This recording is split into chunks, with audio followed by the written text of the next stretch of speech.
Olá, queridos alunos do sexto ano, tudo bem com vocês? Vamos para a apostila 1, capítulo 1. Vamos voltar no tempo há muito tempo atrás. Vamos falar da arte no Paleolítico Superior.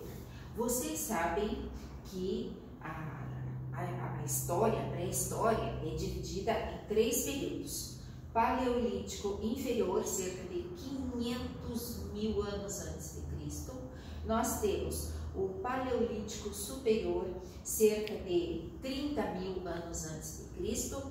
E nós temos o período Neolítico, que é cerca de 10 mil anos antes de Cristo. E o que nós vamos tratar aqui é sobre a arte do Paleolítico superior, quando o homem começa a registrar as suas imagens em cavernas e em paredes rochosas por onde ele passa. A primeira imagem e mais antiga de que nós temos conhecimento é a impressão de uma mão em uma rocha. O homem da pré-história aprendeu que se ele triturasse rochas coloridas e soprasse na mão, ela grudaria na rocha e deixaria o contorno da sua mão. Esta é uma das primeiras imagens que nós temos do homem da pré-história. O que ele quis dizer com isso? Ele quis registrar a sua passagem por aquele lugar, ele quis dizer que aquele espaço era dele, ele quis deixar uma mensagem para os que vinham atrás dele.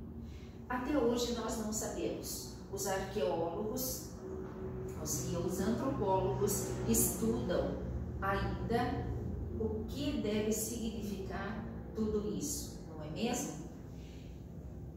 E nós temos algumas cavernas principais que mostram como vivia o homem nesse período.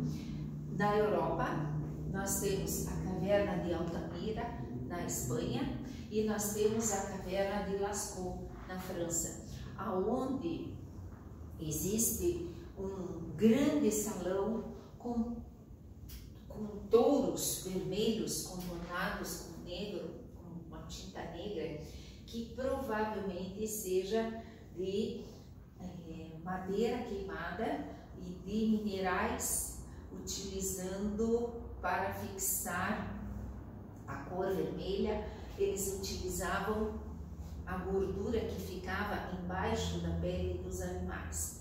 Por isso que estas imagens chegaram até os nossos dias. E outra coisa, estas duas cavernas, às vezes, elas são fechadas durante determinados períodos, porque o gás carbônico que as pessoas exalam ao respirar estão danificando as pinturas. Então, essas cavernas ficam isoladas por mais de um ano para poder limpar todo o ar dessas cavernas. Nós temos também uma caverna, um lugar na África, no deserto do Saara, o lugar chama-se Tassili, aonde existem figuras estilizadas do corpo humano em rituais que até agora não se sabe realmente o que significam estes rituais. Nestas cavernas nós temos homens lançando flechas, homens lançando lanças, que talvez signifique que ele desenhe e se apodere daquele animal, para que a sua caçada seja bem sucedida, que significa o poder em cima daquele animal. Nós temos aqui no Brasil um sítio arqueológico muito muito rico em termos de figuras que aparecem em São Raimundo Nonato, no sul do país, do estado do Piauí. Inclusive, lá na página 6, nós temos uma foto dessas imagens, aonde nós temos variação de cores nos desenhos e os personagens de braços abertos que estão dançando, estão num ritual, estão afugentando um animal. Os antropólogos ainda estão estudando o significado destas imagens. Observem que se nós formos lá para a página 5, você tem uma imagem de uma pintura rupestre aqui do Paraná. O que é pintura rupestre? É aquela pintura da pré-história feita em cavernas e paredes. E uma quantidade muito grande dessas pinturas espalhadas por um determinado lugar, nós chamamos de sítio arqueológico. Voltando ali nesta figura da página 5, é bem recente a descoberta desses desenhos. Parecem pequenos risquinhos, mas são corpos humanos estilizados. E vocês vejam que aqui existe uma cor só o vermelho, provavelmente de algum mineral que foi extraída a cor e fixado também com gordura de animal. Quem descobriu essas imagens? Uma arqueóloga do Museu Paranaense chamada Cláudia Parelada, que relata que essas obras, que esses desenhos estão conservados porque estão 7 metros acima do nível da onde as pessoas caminham, porque inclusive tem outros desenhos nessa região que já foram danificados por pessoas que desconhecem o valor cultural desses desenhos. Inclusive tem pessoas que chegam a arrancar essas imagens, muitas vezes vendendo. Então danificam todo um sítio arqueológico e danificam a pesquisa desses arqueólogos. Observem nessa imagem da página 5 que é uma fonte de informações muito grande. Será que eles estão dançando? Será que eles estão num ritual? O que eles estão fazendo? Inclusive, a arqueóloga disse que aparecem desenhos que não são seres desse planeta. Talvez sejam animais que viviam na época, ou sabe-se Deus quem são esses personagens, não é mesmo? Lá na página 7, nós temos uma outra imagem, também daqui do Brasil, de Minas Gerais, da Lapa do Caboclo, que fica no Parque Nacional das Cavernas de Peruaçu, aonde tem grutas e cavernas com estalactites e estalagmites. E vocês imaginem as pessoas passeando por ali, tirando fotos com flashes, só danifica as pinturas que se encontram nas cavernas. Então, um pedaço da caverna foi liberado para acesso ao público, e aonde estão as pinturas mais valiosas foi fechado ao público. E observe que este personagem é totalmente diferente dos outros personagens que nós já vimos nas pinturas anteriores. Não parece que ele está vestindo uma capa? A princípio, quando você olha rapidamente, mais parece um animal, um leão, mas é um ser humano, aonde você vê o detalhe da mão, aonde você vê os dedos da mão e também alguns enfeites no braço, no cotovelo, que para nós parecem braceletes. E outra característica da pintura nesse local é que existem formas geométricas fazendo um segundo plano lá atrás desta figura e seguidas de desenhos geométricos, de linhas geométricas dentro dos próprios desenhos geométricos. Então, observem que difere muito a forma de se pintar o ser humano de uma região para outra. E vocês têm também na página 6 imagens de rostos que não são pinturas, são baixos relevos. E olha que interessante esses desenhos na região amazônica que estão expressando os sentimentos nesses rostos. E você observa uma forma toda própria de desenhar o nariz. As linhas das sobrancelhas são puxadas para baixo e formam o nariz. Então, é o tipo de uma fisionomia que não se encontrou em nenhum outro lugar do país, a não ser aqui no sítio de Prainha, no Pará. A gente chama de sítio, que é o sítio arqueológico. Lá na página 8, nós temos um desenho que algumas crianças disseram que é o vírus. Não, gente, não é o vírus. É a representação de um sol. E observem que aqui é utilizada uma pigmentação vermelha. Essas forças da natureza chamavam muito a atenção do homem pré-histórico. E ele faz o registro desses elementos da natureza. Aqui, esse desenho fica na Serra do Lajeado, em Tocantins. E essa pintura, ela foi extremamente ameaçada o ano passado, porque os agricultores fazem as queimadas e essas queimadas saem do controle e chega até esses sítios arqueológicos. E essas pessoas não têm consciência nenhuma também do valor cultural que elas estão destruindo.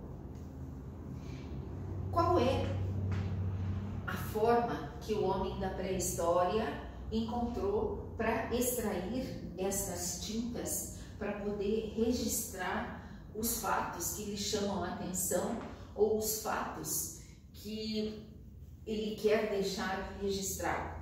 Então, na página 8 você tem Organize as Ideias, um quadro onde inclusive está destacado com marca-texto que são pigmentos minerais, principalmente óxidos de ferro e manganês. Eles eram misturados, eles eram triturados e misturados com água. E alguns povos descobriram que se pegassem a gordura animal e passassem por cima, ficaria mais bem afixado. Também ossos queimados serviam para fazer a tintura preta, e o próprio carvão, a madeira queimada, também era muito utilizada para se fazer os desenhos. E o homem da pré-história criou ferramentas para poder fazer incisões nas rochas, que provavelmente eram também outras rochas que eram pontiagudas, para conseguirem fazer aqueles baixos relevos que nós vimos lá na Amazônia. Por falar nisso, vocês já devem ter criado a tinta de vocês, não é mesmo? Muitos alunos já me mandaram uns desenhos que eles fizeram. Lá no SPE com você tem uma proposta que diz assim: vamos gravar o que nós estamos passando para daqui a 100 anos nós mostrarmos para quem não viveu esta pandemia? Então, essa é a proposta de vocês também, valendo 10 pontos. Você vai desenhar o teu sentimento do que você está passando nessa pandemia. Pode usar lápis de cor, canetinha, o que for, mas também você vai usar a tinta que você criou. Teve gente que extraiu cor da cenoura, teve gente que extraiu cor do brócolis. Eu mesma mostrei para vocês a cor que eu extraí do pinhão, da casca do pinhão. A gente cozinha o pinhão e consegue uma tinta marrom. Teve aluno que usou pétalas de flores para conseguir umas cores avermelhadas. Você pode ferver essas pétalas e no final de todo esse processo você acrescenta cola branca para encorpar essa tinta, inclusive para fixar ela melhor no papel. Então você pode fazer o seu desenho e jogar ao fundo esta tinta que você descobriu ou fazer detalhes desse seu desenho. Nossa, gente, eu tô recebendo cada desenho legal, vocês não têm ideia. Eu vou mandar tudo para Flávia e ela vai pôr no Face da escola. Então, capricha que o teu desenho pode aparecer lá, tá? E aqui no Brasil, nós temos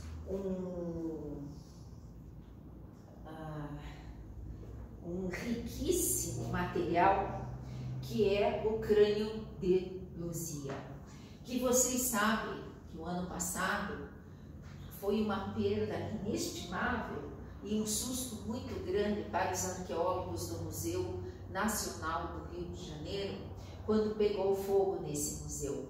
O crânio de Luzia é um fóssil da jovem que viveu entre 11.000 e 11.500 anos atrás. Vocês imaginem que achado arqueológico maravilhoso. E nesse incêndio, a cola que unia os pedacinhos do crânio dela derreteu. Mas, para felicidade dos arqueólogos, os fragmentos do crânio estão em bom estado. Então, eles vão conseguir reconstituir o crânio de Luzia. Por que este crânio é tão importante assim?